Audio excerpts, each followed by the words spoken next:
Hi everyone, स्वागत है आपका मेरे YouTube channel physics solution point पर। आज मैं आपको पढ़ाने वाला हूं, टॉपिक लेकर आया हूं Ohm's law and detection of Ohm's law, chapter number 3 current electricity की वीडियो नंबर 5। इससे पहली 4 वीडियोस को देखने के लिए आप please go to playlist of my channel. उसमें मैंने करंट इलेक्ट्रिसिटी के नाम से एक प्लेलिस्ट बनाई हुई है जिसके अंदर 4 वीडियोस डाली हुई हैं। अगर आप मेरे चैनल पर पहली बार आए हैं और आप आगे भी बने रहना चाहते हैं तो प्लीज सब्सक्राइब माय चैनल। आप मेरे चैनल को सब्सक्राइब कीजिए फॉर द लेटेस्ट अपडेट, और आप हमारे साथ बने रहेंगे तो आगे हम इसकी वीडियो डे बाय डे हम डालते रहेंगे और आपका कोर्स कंप्लीट हो जाएगा। कोई प्रॉब्लम होगी तो आप कमेंट्स कर सकते हैं। Now we will start Ohm's law. Ohm's law क्या है? ओम्स लॉ पहले मैं यहाँ पे इसका स्टेटमेंट पढ़ देता हूँ, फिर आप एक्सप्लेन करने लगे हम लोग। इन 1828 में एक जर्मन साइंटिस्ट हुए हैं, फिजिसिस्ट, जिन्होंने एक ऑब्जर्वेशन पर, एक्सपेरिमेंटल ऑब्जर्वेशन पर एक रिलेशन दिया किस किस के बीच में, potential difference and current passes through the conductor, यानी कि वी और आई के बीच एक रिलेशन एस्टेब्लिश किया इन 1828। नाम था उनका उनका नाम था पूरा जॉर्ज साइमन ओम्स। क्या नाम था उनका पूरा?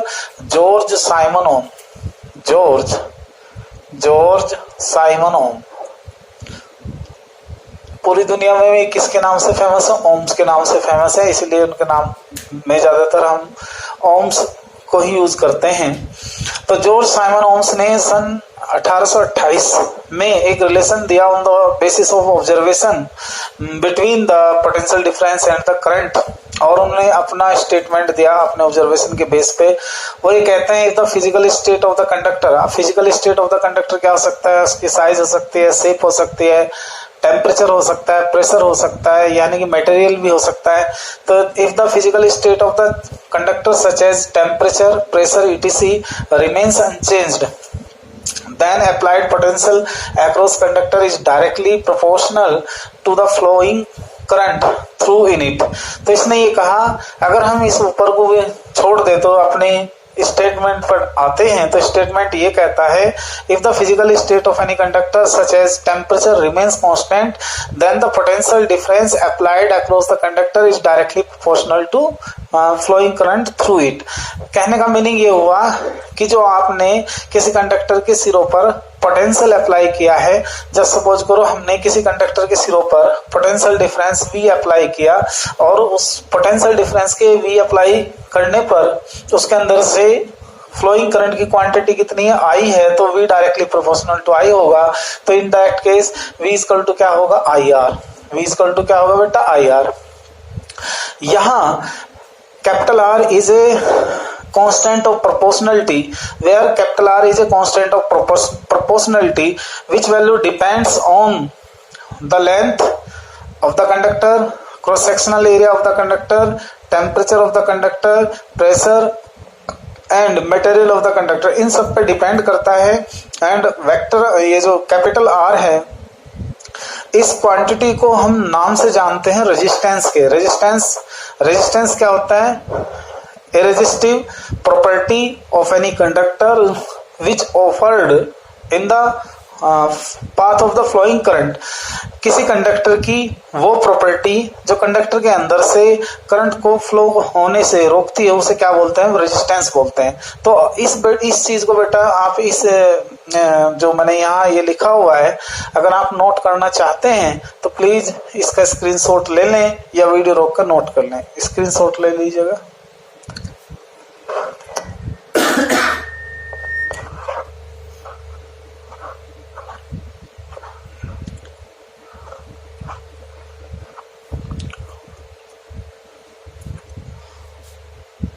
ओके बेटा, अभी हम बात चल रही है हमारी यहाँ पे ohms law.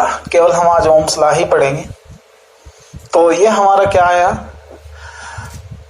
V directly proportional to I, V equal to capital R I, R equal to क्या हुआ बेटा? V अपॉन I हुआ। यहाँ पर हमारा ये R क्या है? कांस्टेंट है, where R is a constant called resistance of the conductor। resistance of the conductor of the conductor। Okay, at the room temperature at the constant temperature. Again अगर हम यहाँ देखें again V it is equal to I R, तो बेटा यहाँ इससे हम थोड़ा ऐसे लिख सकते हैं आर आई। तो हमने एक इक्वेशन पढ़ी है y is equal to M X, y is equal to M X. ये उस लाइन की इक्वेशन है जो किसी ओरिजिन से होकर जाती है। तो if we draw a graph between v and i it should be straight line. अगर हम v और i के बीच में ग्राफ ड्रॉ करें तो वो ग्राफ हमारा स्ट्रेट लाइन में आना चाहिए।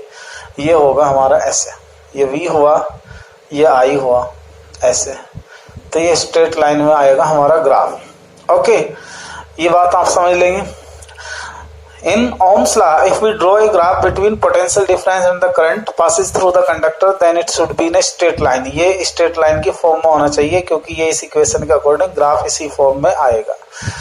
इसके बाद यहाँ मैं बताना चाहूंगा, अगर ये मैं एंगल थीटा कंसीडर करता हूँ बेटा थीटा, और मैं यहाँ पे परपेंडिकुलर डाल देता हूँ ये, और से लिखता हूँ ओ ए बी, और यहाँ से भी परपेंडिकुलर अगर इस पर डाल देते हैं हम लोग यहाँ से ये, तो ये वैल्यू v को शो करेगी और ये किसको शो करेगी i को। तो यहाँ निकाल देंगे, बता देते हैं slope of vi graph, slope of vi graph is equal to क्या होगा, resistance of the conductor, resistance of the conductor. That is आपने क्या कहा, स्लोप ऑफ द ग्राफ क्या हुआ, tan theta. Tan theta according to formula tan theta क्या होता है, टेन थीटा होता है परपेंडिकुलर अपॉन बेस। परपेंडिकुलर कितना होगा, v अपॉन आई, और according to Ohm's law v upon I is equal to capital R। ये बेटा इसका ग्राफ भी है, आप इसे नोट कर लेंगे। ओम्स लॉ में अगर v और i के बीच हम ग्राफ ड्रॉ करते हैं, जब v और i के बीच ग्राफ ड्रॉ करेंगे तो ये ग्राफ स्ट्रेट लाइन में आता है। और जिन सर्किट के अंदर ये ग्राफ ओबे होता है या जिन सर्किट के लिए ग्राफ ऑब्टेन होता है, जैसे मेटेलिक सर्किट होते हैं, सारे वायर यूज कर रहे हो कॉपर के, तो उन्हें हम क्या बोलते हैं, ओमिक सर्किट। क्या बोलते हैं बेटे, ओमिक सर्किट। यहीं के यहीं इसके ओमिक सर्किट को भी डिफाइंड किया जा सकता है। तो क्या होता है ओमिक सर्किट, दो circuit in which we draw a graph between potential difference and the current, if the graph vi be in a straight line, then this circuit is known as the ohmic circuit। Ohmic circuit होता है, आप इसको note कर ले, screenshot लेना बेटा।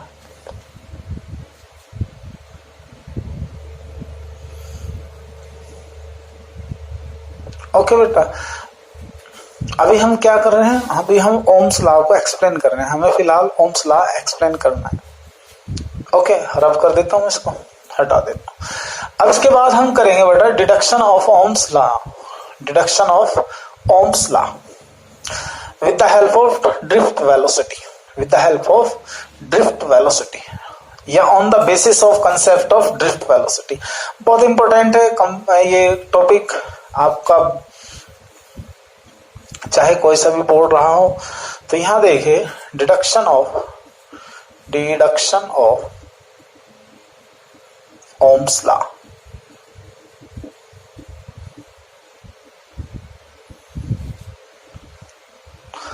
Deduction of Ohm's law, या ऐसे भी हो सकता है deduction of Ohm's law on the basis of the concept of the drift velocity. Okay, हम इसको करते कैसे बेटा, इसको हमें करने का ये पता है, एज हमने पढ़ा है, कल पढ़ाया था हमने कि I इज इक्वल टू क्या होता है, NEAVD। This is the equation number first.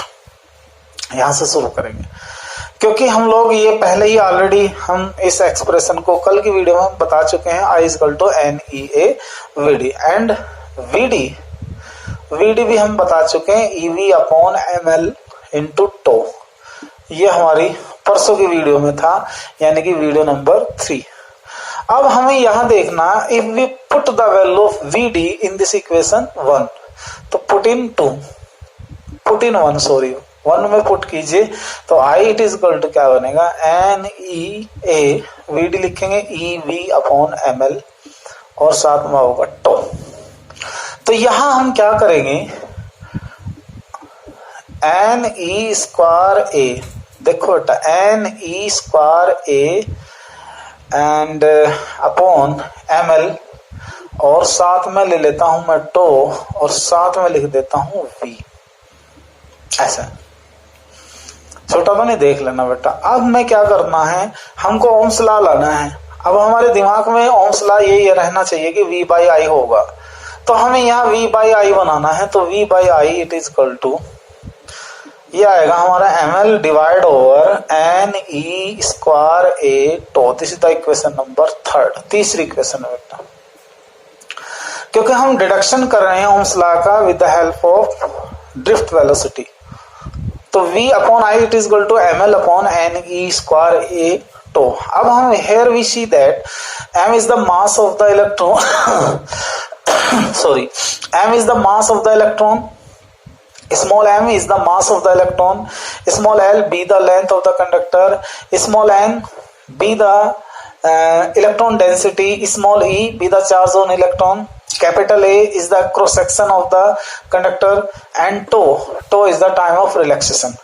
अब इसमें गौर से देखा जाए कि हमारा मास चेंज नहीं होने का, इलेक्ट्रॉन का चार्ज चेंज नहीं होने का। जब हम एक ही कंडक्टर की बात करते हैं, ना लेंथ चेंज होने की, ना area of cross section change होने का, ना फ्री इलेक्ट्रॉन डेंसिटी चेंज होने की। क्या चेंज होगा इसमें चेंज होगा ये वाली value, time of relaxation. Time of relaxation ये है कि अगर मान लो किसी कंडक्टर का हम टेम्परेचर इंक्रीज करते हैं, तो आपको पता होना चाहिए जैसे ये टेम्परेचर इंक्रीज करेंगे तो फ्री इलेक्ट्रॉन क्या करेंगे, थर्मल एनर्जी को गेन कर लेंगे, और थर्मल एनर्जी गेन करने के बाद उनकी स्पीड बढ़ जाएगी। स्पीड बढ़ने से उनका जो कोलिजन का टाइम है, जिसे टाइम ऑफ रिलैक्सेशन कहते हैं, जब फ्री इलेक्ट्रॉन कोलाइड करता है पॉजिटिव आयन के साथ, तो उस टाइम को हम क्या बोलते हैं, टाइम ऑफ रिलैक्सेशन कहेंगे।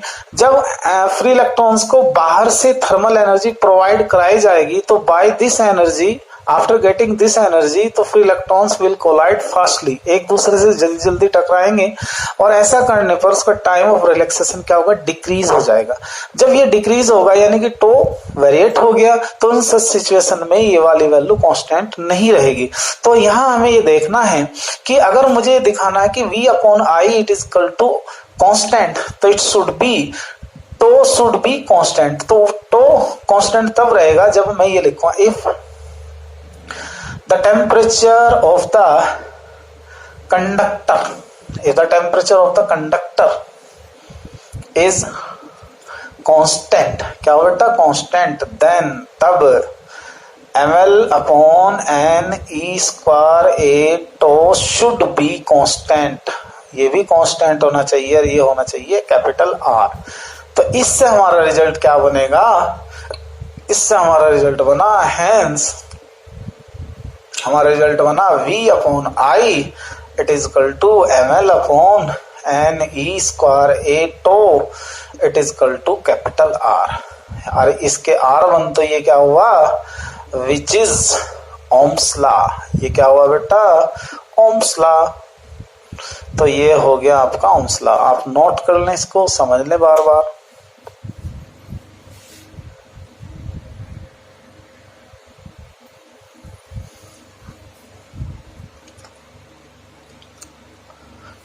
ओके, अब हम नेक्स्ट टॉपिक पर लेते हैं। ये स्क्रीनशॉट ले लिया होगा आपने, रोक के। नेक्स्ट टॉपिक देखो बेटा, इसका नेक्स्ट टॉपिक है रेजिस्टेंस। नेक्स्ट टॉपिक क्या है, रेजिस्टेंस।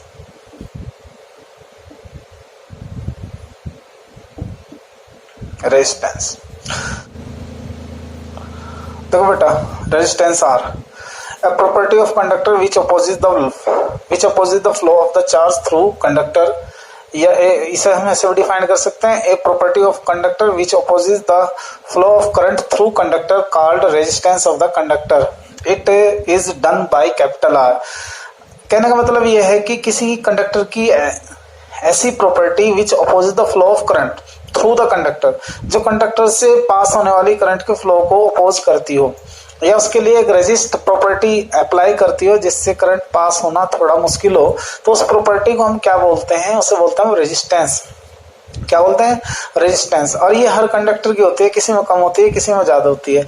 जितना रेजिस्टेंस कम होगा वो कंडक्टर उतना ही अच्छा करंट का कंडक्टर माना जाएगा। जैसे सिल्वर है, सिल्वर सबसे अच्छा कंडक्टर है for electric current and heat transportation के लिए। तो मैथमेटिकली रेजिस्टेंस को डिनोट किया जाता है आर से। मैथमेटिकली इसे ओम्स लॉ के अकॉर्डिंग किससे मेजर करते हैं, V upon I equal to capital R. Symbol of resistance क्या है, ये भी रेजिस्टेंस का सिंबल है, फिक्स्ड रेजिस्टेंस का, ये भी फिक्स्ड रेजिस्टेंस का सिंबल है, और ये वेरिएबल रेजिस्टेंस के सिंबल हैं ये दोनों। आप इसे नोट कर लें, स्क्रीनशॉट ले लें। और साथ साथ मैं ये भी बता दूं, अगर हम किसी भी v और i के बीच में ग्राफ ड्रॉ कर रहे हैं और वो ग्राफ स्ट्रेट लाइन में है, तो इस ग्राफ का जो स्लोप है तो वो according to Ohm's law v upon I it is equal to क्या होगा, r होगा। इसके अकॉर्डिंग हम r की वैल्यू फाइंड कर सकते हैं by the graph v and i, by the graph between v and i। हम we can calculate easily resistance of the conductor tan theta is equal to v upon I। इसे note कर लें आप। Okay, इसके बाद इसकी unit देखते हैं बेटा, हटा दो सबको, नोट कर लिया होगा आपने। यूनिट पाते हैं इसकी। यूनिट क्या होगा बेटा, यूनिट देखिए इसकी। यूनिट आएगी इसकी, आपने पढ़ा since r is equal to क्या होगा, v अपॉन आई। सो इससे क्या होगा, यूनिट ऑफ r क्या होगा, v की यूनिट होगी वोल्ट और i की होगी एम्पियर, और इसे कंबाइंडली क्या नाम देंगे हम, ओम। क्या कहेंगे इसे, ओम। तो इसकी यूनिट क्या होगी, वोल्ट पर एम्पियर या ओम। डायमेंशन निकालते बेटा, डायमेंशन ऑफ r यहां निकाल लेंगे। सिंस r जो है अगर मेजर किया जाए तो किसकी टर्म में मेजर करेगा, वोल्ट पर एम्पियर की, और वोल्ट किस में मेजर किया जाएगा, जूल पर कूलाम मल्टीप्लाई एम्पियर की। और हम लिख सकते हैं जूल एज इट इज, और कूलाम को क्या लिखना पड़ेगा, एम्पियर सेकंड इनटू एम्पियर। तो हम यहाँ पे हम डायमेंशन लेंगे कैपिटल आर की। जूल की डायमेंशन क्या होगी, ml square T minus 2, ampere की a, सेकंड की t, फिर a। तो इसको सोल्व कर लेंगे, सोल्व करने पे बनेगा ml स्क्वायर टी की पावर -3 एंड a की पावर -2। ये आप नोट कर ले, ये आ जाती है। डायमेंशन भी ऑब्जेक्टिव में आ सकती है, तो प्लीज नोट इट।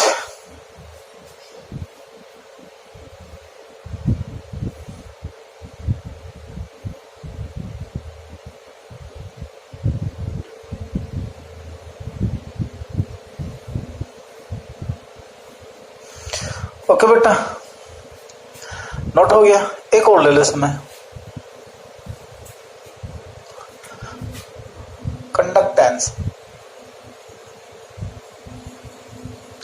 कंडक्टेंस को डिनोट करते हैं कैपिटल जी से। तो ये छोटी सी डेफिनेशन है, it is the reciprocal of the resistance of the conductor resistance of the conductor।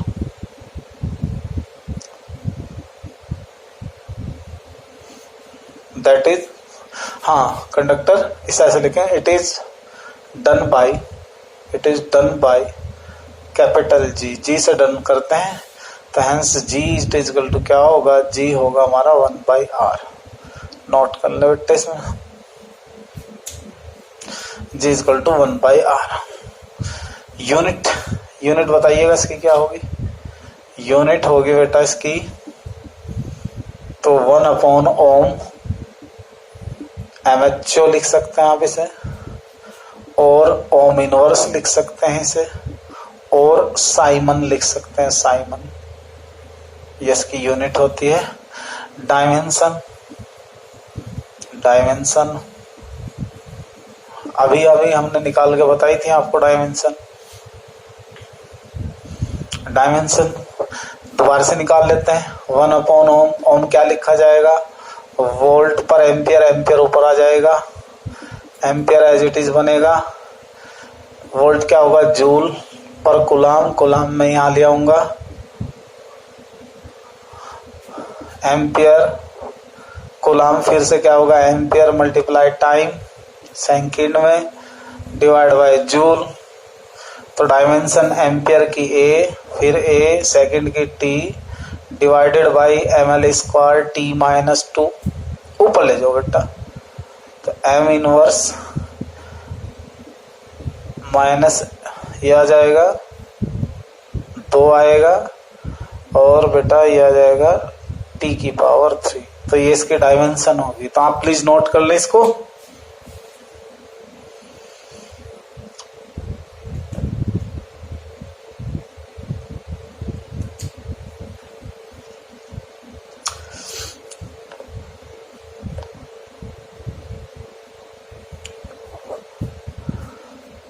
ठीक है बेटा, आज के लिए इतना ही।